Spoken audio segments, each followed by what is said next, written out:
بسم اللہ الرحمن الرحیم۔ السلام علیکم ورحمۃ اللہ وبرکاتہ۔ امید ہے آپ تمام طلبہ خیریت سے ہوں گے۔ اللہ تعالیٰ آپ کو اپنی حفظ و امان میں رکھے۔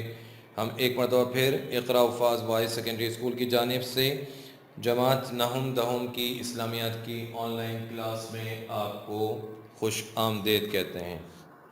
آج کے سبق اور آج کے لیکچر کا جو موضوع ہے وہ ہے قرآن و حدیث کی روشنی میں علم کی فضیلت۔ تو سب سے پہلے ہم قرآن کریم کی روشنی میں علم کی فضیلت بیان کریں گے اور پھر اس کے بعد احادیث مبارکہ کی روشنی میں علم کے فضائل آپ کے سامنے بیان کریں گے۔ تو آغاز کرتے ہیں قرآن کریم کی روشنی میں علم کی فضیلت۔ قرآن پاک میں علم اور اہل علم کی فضائل کئی مقامات پر بیان ہوئے ہیں، ان میں سے کچھ آپ کے سامنے پیش کرتے ہیں۔ اللہ تعالیٰ نے علم کو ہدایت اور رحمت قرار دیا ہے، چنانچہ سورہ اعراف میں اللہ تعالیٰ کا ارشاد ہے، اعوذ باللہ من الشیطان الرجیم، بسم اللہ الرحمن الرحیم، وَلَقَدْ جِئْنَاهُمْ بِكِتَابٍ فَصَّلْنَاهُ عَلَى عِلْمٍ هُدًى وَرَحْمَةً لِقَوْمٍ يُؤْمِنُونَ۔ اور ہم نے ان کے پاس ایک ایسی کتاب پہنچا دی ہے جسے ہم نے اپنے علم کامل سے بہت ہی واضح کر کے بیان کر دیا ہے۔ وہ ہدایت ہے اور رحمت ہے ان لوگوں کے لیے جو ایمان لے آئے ہیں، یعنی جو حقائق اس کتاب میں بیان کیے گئے ہیں ان کی بنیاد علم پر ہے، اور جب علم اور حکمت دونوں ساتھ ہوتے ہیں تو دین و دنیا کی ساری راہیں روشن اور منور ہو جاتی ہیں، ان پر چلنا آسان ہو جاتا ہے، اس لیے کہ راستہ جب روشن ہو، واضح ہو تو اس پر چلنا آسان ہو جاتا ہے اور آدمی اعتماد کے ساتھ اس پر چلتا ہے۔ لیکن اگر اندھیرا ہو تو بھٹکنے کا بھی اندیشہ ہوتا ہے اور آدمی کے دل میں اس راستے پر چلنے سے خوف بھی ہوتا ہے۔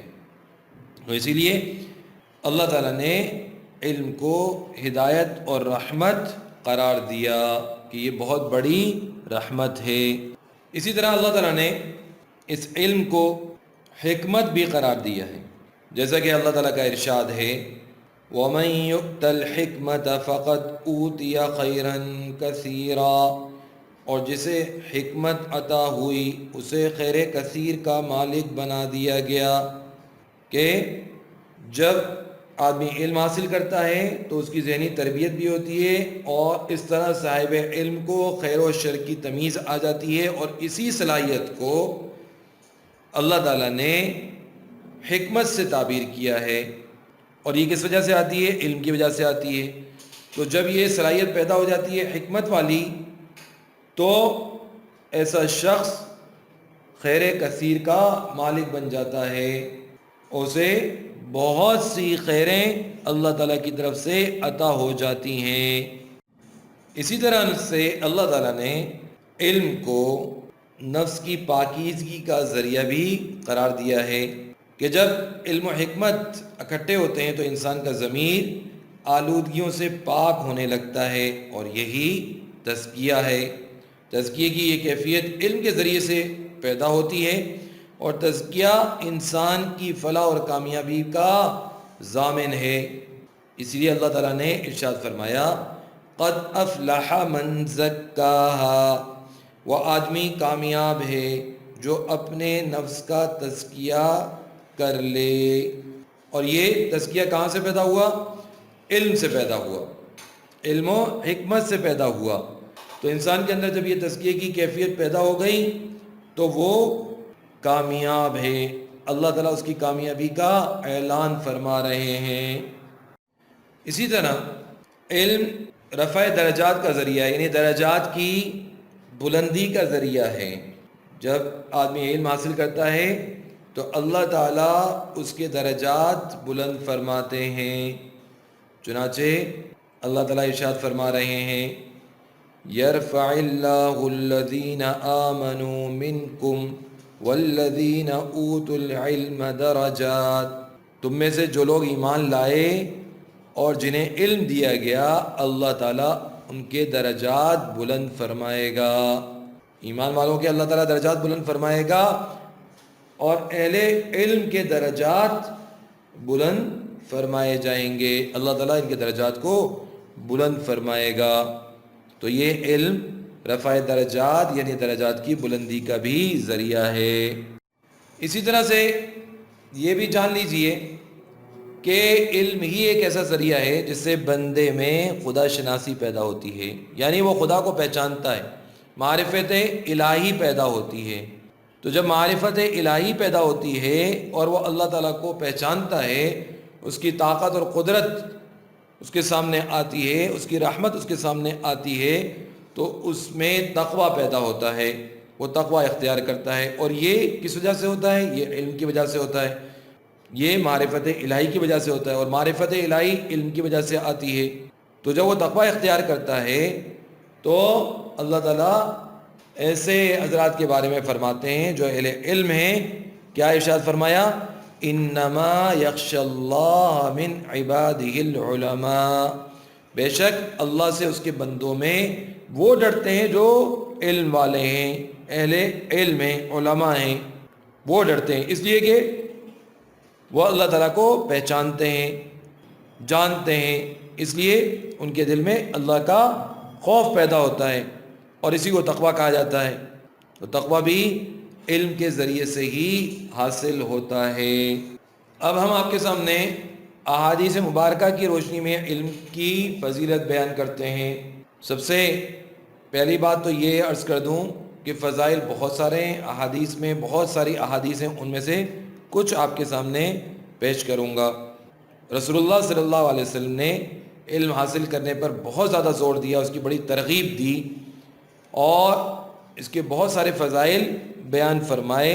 جیسا کہ ایک حدیث میں آتا ہے کہ العلم سلاحی، علم میرا ہتھیار ہے. رسول اللہ صلی اللہ علیہ وسلم فرما رہے ہیں کہ علم میرا ہتھیار ہے. تو علم جب رسول اللہ صلی اللہ علیہ وسلم کا ہتھیار ہے تو علم مومن کا بھی ہتھیار ہے. ہر ایمان والے کا ہتھیار علم ہے کہ وہ جو باطل فرقے ہیں اور باطل عقائد والے لوگ ہیں ان سے جو بحث و مباحثہ وہ کرتا ہے اور دلائل کے ساتھ حق کو ثابت کرتا ہے، تو وہ دلائل کہاں سے آتے ہیں؟ وہ اس علم کی بنا پر ہی حاصل ہوتے ہیں. جیسے جنگ میں غالب ہونے کے لیے کیا کرنا پڑتا ہے؟ ٹھیک ہے کہ ایمان والا تو اللہ پہ بھروسہ کرتا ہے، لیکن اس کے لیے جنگ کی تیاری کرنی پڑتی ہے، اسلحہ جو ہے وہ لینا پڑتا ہے. اسی طرح جب بحث و مباحثے کی مناظرے کی میدان میں جب اترتے ہیں تو اس کے لیے علم کا ہونا ضروری ہے. علم ہوگا تو دلائل پیش کیے جا سکیں گے، علم نہیں ہوگا تو حق کو حق ثابت کرنے کے لیے بھی اگر دلائل نہ ہوں تو حق پر ہوتے ہوئے بھی آدمی ہار سکتا ہے. تو اس لیے رسول اللہ صلی اللہ علیہ وسلم نے فرمایا العلم سلاحی، علم میرا ہتھیار ہے. تو علم مومن کا ہتھیار ہے. اور جب ایک ایمان والا علم حاصل کر لیتا ہے تو وہ شیطان پر کتنا بھاری ہوتا ہے. اس کو رسول اللہ صلی اللہ علیہ وسلم نے بیان فرمایا کہ ایک فقیہ شیطان پر 1000 عابدوں سے بھاری ہے. یعنی وہ لوگ جو اللہ کی عبادت کر رہے ہیں لیکن ان کے پاس علم نہیں ہے، وہ اگر 1000 ہیں تو ان پر ایک ایسا فقیہ جو عبادت گزار بھی ہے اور علم بھی رکھتا ہے، شریعت کا علم بھی رکھتا ہے، وہ شیطان پر زیادہ بھاری ہے. کیوں؟ اس کی وجہ سے کہ ان کو گمراہ کرنا، جو صرف عبادت گزار ہیں اور علم نہیں ہے، ان کو گمراہ کرنا شیطان کے لیے آسان ہے، لیکن اس کو گمراہ کرنا جس کے پاس شریعت کا علم ہے، شیطان کو اس کا گمراہ کرنا مشکل ہے، اس لیے کہ اس کے پاس علم ہے. اسی طرح رسول اللہ صلی اللہ علیہ وسلم نے عالم اور متعلم دونوں کی فضیلت بیان فرمائی. یعنی وہ شخص جو کہ علم رکھتا ہے اور وہ جو علم حاصل کر رہا ہے، ان دونوں کی فضیلت بیان فرمائی. کیا فرمایا؟ فرمایا رسول اللہ صلی اللہ علیہ وسلم نے یاد رکھو بے شک دنیا ملعون ہے اور جو کچھ دنیا کے اندر ہے وہ بھی ملعون ہے. یعنی اس پر لعنت کی گئی ہے. لعنت زدہ ہے، لعنت شدہ ہے، البتہ اللہ کا ذکر اور جو اس کے قریب ہے، یعنی اللہ کے ذکر کے قریب ہے، اور عالم اور متعلم، یعنی جو علم جس نے سیکھ لیا اور جو علم سیکھ رہا ہے وہ ملعون نہیں ہے، وہ لعنت زدہ نہیں ہے، وہ اس لعنت سے بچے ہوئے ہیں۔ یہ کس وجہ سے ہوا؟ یہ اس علم کی وجہ سے ہوا کہ علم کی وجہ سے وہ لعنت سے بچ گئے۔ اور جو شخص علم حاصل کرنے کے لیے نکلے اس کے بھی بڑے فضائل ہیں، جن میں سے ایک آپ کے سامنے عرض کر دیتا ہوں جو مشہور بھی ہے کہ جو شخص علم حاصل کرنے کے لیے نکلتا ہے اللہ کے فرشتے اس کے قدموں میں اپنے پر بچھاتے ہیں، اس کے قدموں میں اپنے پر بچھاتے ہیں۔ یہ کتنی بڑی فضیلت ہے کہ علم حاصل کرنے کے لیے جو شخص نکلے گا فرشتے اس کے راستے میں اپنے پر بچھائیں گے۔ اور یہ بھی یاد رکھنا چاہیے کہ علم کے ذریعے سے ہی ترقی حاصل ہوتی ہے، اور اللہ تعالیٰ نے ہمیشہ حکومت اور سلطنت ایسی ہی قوموں کو عطا فرمائی جن کو علم و عمل میں برتری حاصل تھی۔ اسی علم کی بنا پر ہی مسلمان ایک زمانے میں تمام دنیا پر چھا گئے تھے، مگر جب انہوں نے علم کے راستے کو چھوڑ دیا، قرآن کی تعلیمات کو چھوڑ دیا، علم کی روشنی کو چھوڑ دیا اور لہو و لعب میں پڑ گئے، آسائشوں میں، عیاشیوں میں، آرام میں پڑ گئے، تو پھر سوال کا شکار ہو گئے اور وہ سارا جاہ و جلال اور حکومت و سلطنت وہ بھی ہاتھ سے نکل گئی۔ تو یاد رکھیے کہ سر بلندی کا جو ذریعہ ہے وہ بھی علم ہی ہے، ترقی کا جو ذریعہ ہے وہ بھی علم ہی ہے۔ تو اس لیے خوب علم حاصل کرنے کے لیے کوشش کرنی چاہیے۔ یہی وجہ ہے کہ رسول اللہ صلی اللہ علیہ وسلم نے اس کی بہت زیادہ ترغیب دی اور دعائیں بھی مانگیں اور دعائیں سکھائیں بھی، جن میں سے ایک دعا یہ ہے، رسول اللہ صلی اللہ علیہ وسلم روزانہ صبح و شام جو دعائیں مانگا کرتے تھے ان میں سے ایک یہ بھی ہے، اللہم انی اسألک علما نافعا، اے اللہ میں تجھ سے نفع دینے والے علم کی درخواست کرتا ہوں، یعنی ایسا علم جو فائدہ پہنچائے، جو مجھے بھی فائدہ پہنچائے اور دوسروں کو بھی فائدہ پہنچائے۔ ایسا علم نہیں چاہیے کہ جس سے خود بھی نقصان ہو اور دوسروں کو بھی نقصان ہو، بلکہ نفع والا علم چاہیے۔ ہمیں کون سا علم چاہیے بھائی؟ نفع والا علم چاہیے، فائدے والا علم چاہیے، نقصان والا علم نہیں چاہیے۔ تو اس لیے خوب جو ہے وہ علم حاصل کرنے کی کوشش کرنی چاہیے تاکہ ہم اپنی جو دنیا کی زندگی ہے اس کو بامقصد بنا سکیں اور آخرت میں بھی کامیاب ہو سکیں، دنیا میں بھی ترقی کر سکیں اور آخرت میں بھی ہمیں ترقی حاصل ہو، دنیا میں بھی عزت کا سبب یہ علم ہمارے لیے بنے اور آخرت میں بھی درجات کی بلندی کا ذریعہ یہ علم ہمارے لیے بن جائے۔ اس لیے خوب محنت کرنی چاہیے اور خوب دعائیں بھی مانگنی چاہیے۔ آج کا درس یہاں ختم کرتے ہیں۔ اللہ تعالیٰ مجھے اور آپ کو علم کے حصول کے لیے خوب محنت کرنے کی توفیق عطا فرمائے اور ہمیں مفید فائدہ مند علم عطا فرمائے اور اس علم کو دوسروں تک پہنچانے والا بھی ہمیں بنائے، آمین۔ وآخر دعوانا ان الحمد للہ رب العالمین۔